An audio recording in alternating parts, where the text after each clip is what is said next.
anak itu disunatkan. Bukan itu ya, meskipun itu penting juga ya, tapi bukan itu yang paling penting. Kalau kita dengar Injil pada hari ini, kita tahu bahwa ada satu hal yang sangat penting di dalam Injil ini, yaitu ketika para gembala menemukan bayi Yesus, lalu mulai bercerita tentang apa yang mereka dengar tentang anak itu. Dia datang ke palungan.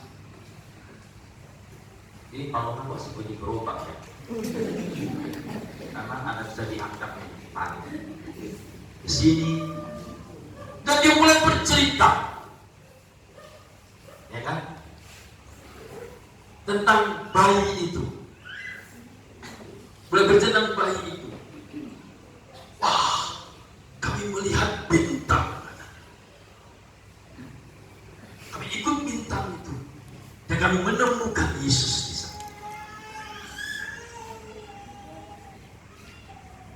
Bahwa itu adalah Tuhan, itu adalah Allah. Immanuel. Apa artinya Immanuel? Allah. Wah, hebat kali Pak Rejo ini ya. Pandai-pandai setelah tinggal pastor ya. Lulus semua. Immanuel, Allah beserta kita. Kalau Yesus lahir, dikatakan Allah beserta kita. Pertanyaan kita, siapa yang merasakan bahwa Allah selalu beserta di dalam hidup kita? Ada yang merasakan Allah beserta? Semua Pak. Yang merasakan angkat tangannya, tidak merasakan nggak usah angkat tangan. Wah, ada yang tidak merasakan. Semua merasakan Tuhan menyertai kita, angkat tangan semua. Semua merasakan Tuhan menyertai kita. Immanuel, Allah bersama kita. Kalau Allah bersama dengan kita, ada ketakutan? Ada ketakutan? Ya. Ada dendam? Ya. Ada benci? Ya. Ada salah paham? Tidak. Ada duka cita? Tidak. Ada kegembiraan? Ada.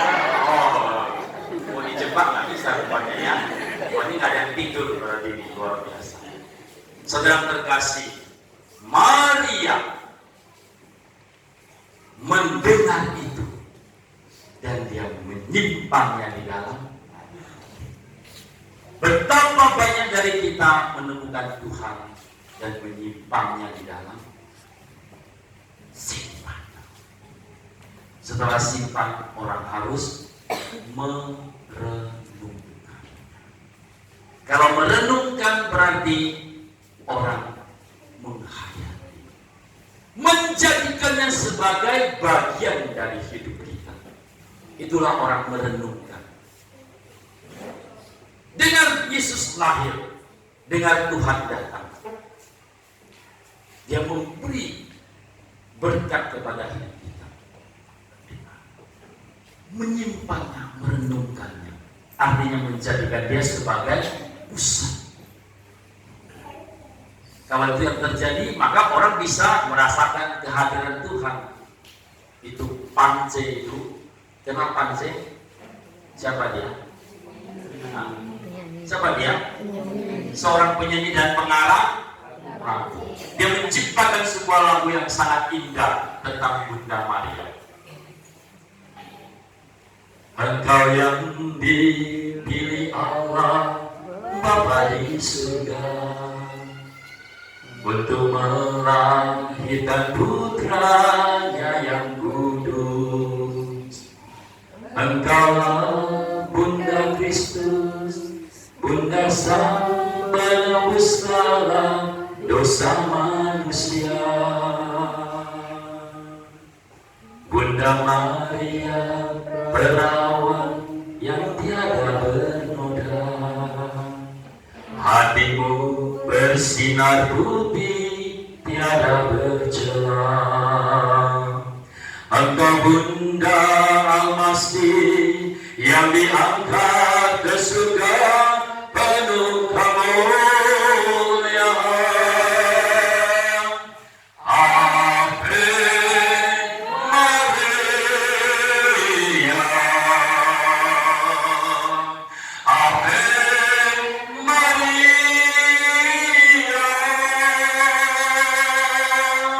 terpujilah Bunda, terpuji namamu sepanjang segala masa. Ave Maria, Ave Maria, syukur kepadamu Tuhan yang pengasih selama-lamanya.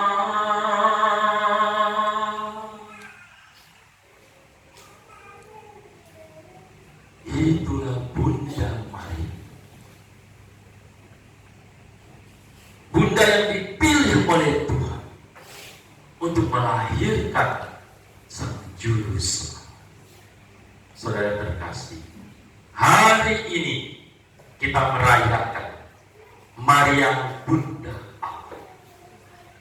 1 tahun telah berlalu. Pasti ada banyak suka duka di dalam hidup kita, betul? Ada banyak kekecewaan dalam hidup kita, betul? Ada banyak salah paham dalam hidup kita, betul? Ada banyak juga rasa-rasa kebahagiaan. 1 tahun berlalu, kita tidak tahu apa yang terjadi. Saya tadi ke sini, saya cari-cari. Saya dapat kertas besar begini. Kalau di tulis saja saya pakai kecil, saya pakai besar di sini. Ya. Oh, besar sekali. Ya kan? Kertas putih ini, coret-coret ya kan. Ada warna hitam di sini. Hidup kita yang gelap. Gelap. Suami tidak bisa diajak diskusi. Suaminya pergi ke kedai tua, tidak pulang-pulang tas toh. Aku sedih, kenapa ingat suamiku tidak pernah pulang ke rumah. Hitam. 2008 minum tua terus dia pastor sampai malu ingat mabuk lagi.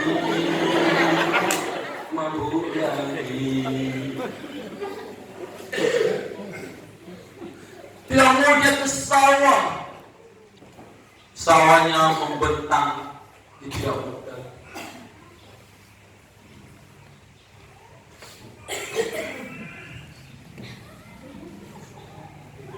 Yang anak muda sama tak iya.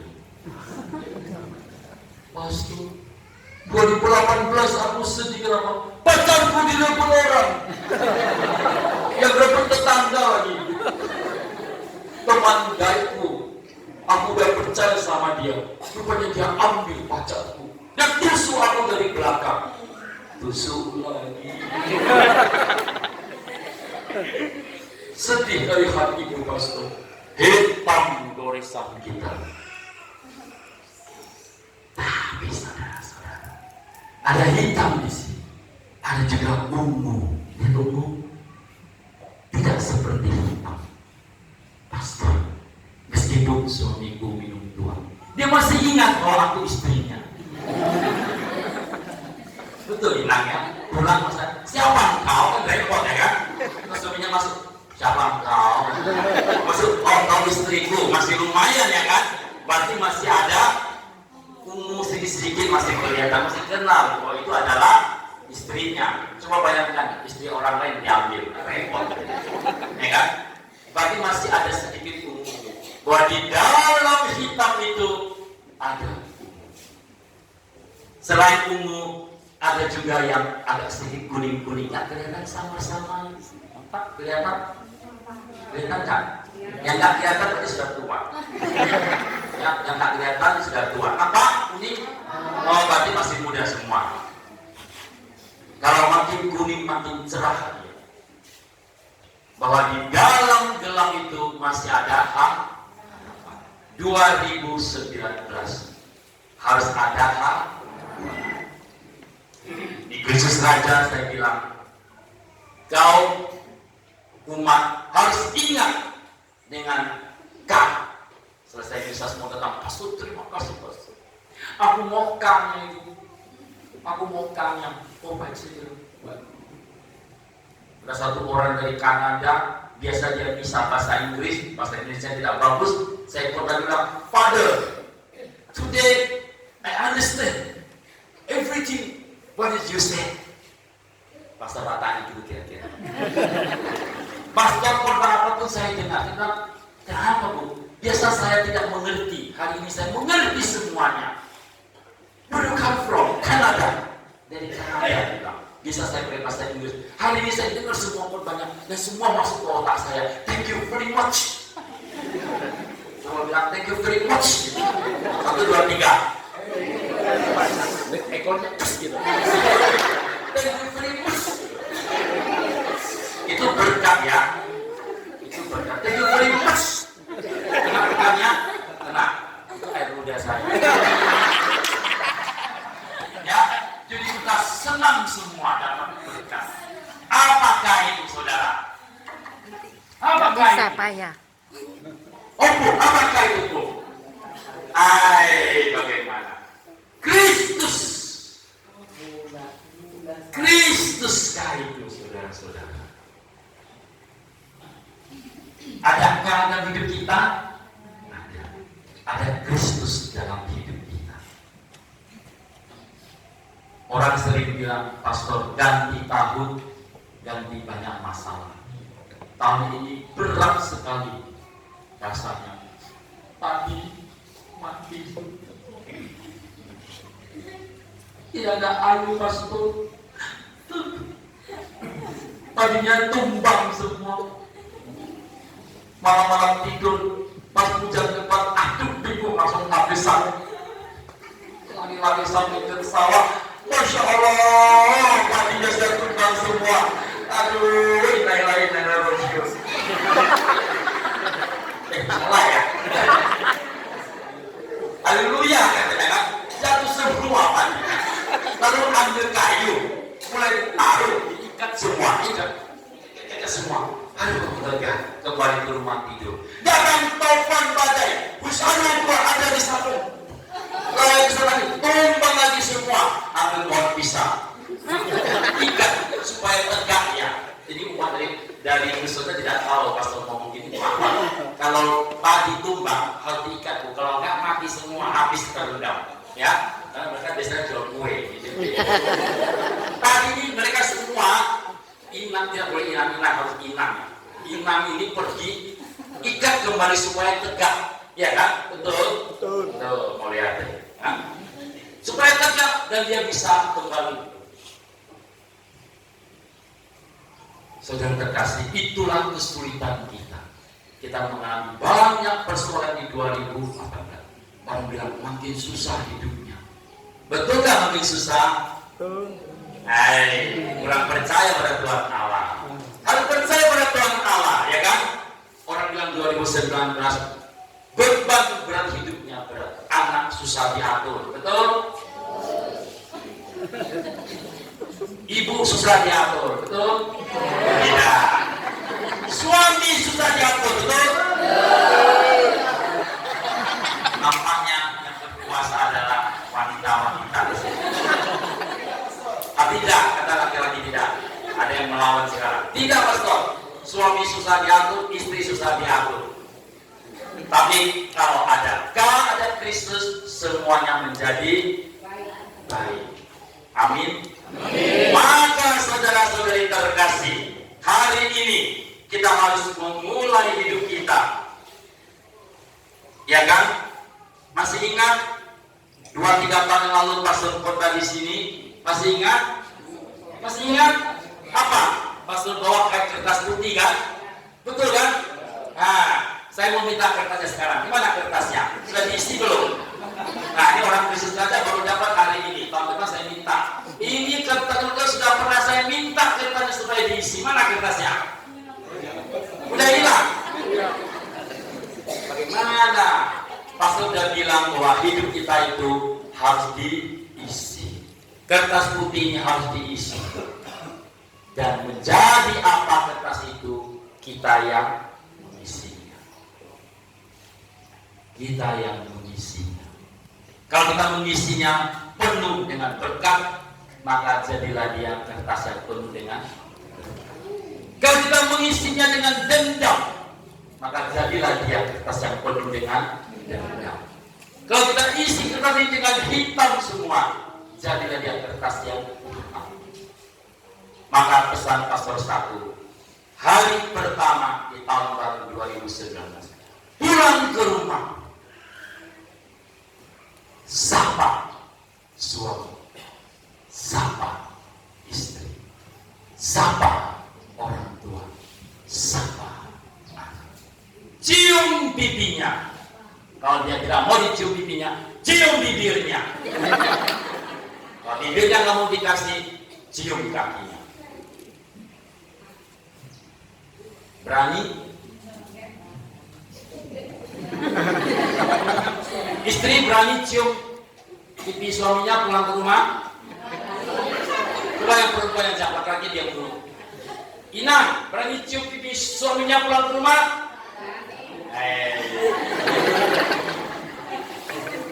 Jangan ada dusta di antara kita ya.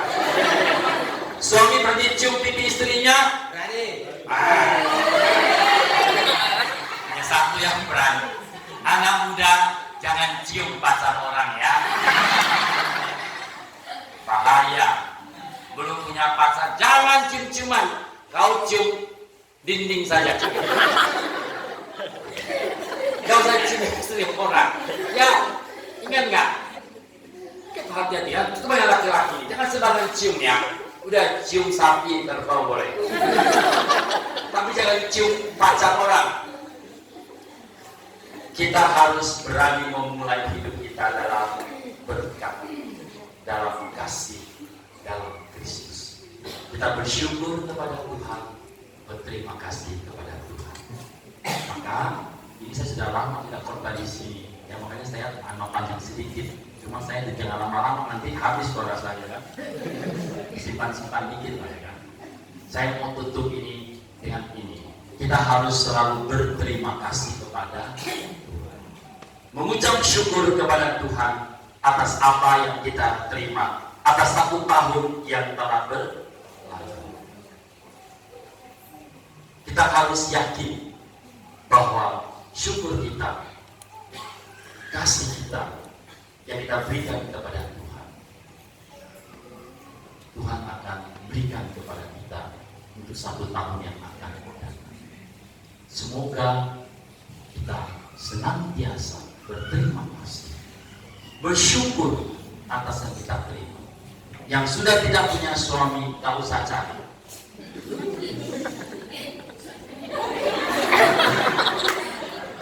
Nih. Yang sudah punya suami, jagalah suaminya baik-baik. Oke? Yang sudah punya istri, jaga baik-baik istri. Yang sudah punya anak, rawat baik-baik. Yang tidak punya suami, jangan mencari baik. Oke, Bu? Bukan ibu ya, saya tidak kenal ibu. Yang sudah punya, yang tidak punya, nggak usah dicari, ya kan? Yang sudah punya, rawat, berikan hati, ucap terima kasih kepada Tuhan. Saya tahu itu sulit, saya tahu itu berat, tetapi dalam Tuhan semuanya bisa. Terima kasih Tuhan untuk kasih setiamu dalam hidupku. Terima kasih Yesus untuk kebaikanmu sepanjang hidupku. Terima kasih Tuhan untuk kasih setiamu yang ku alami dalam hidupku. Terima kasih Yesus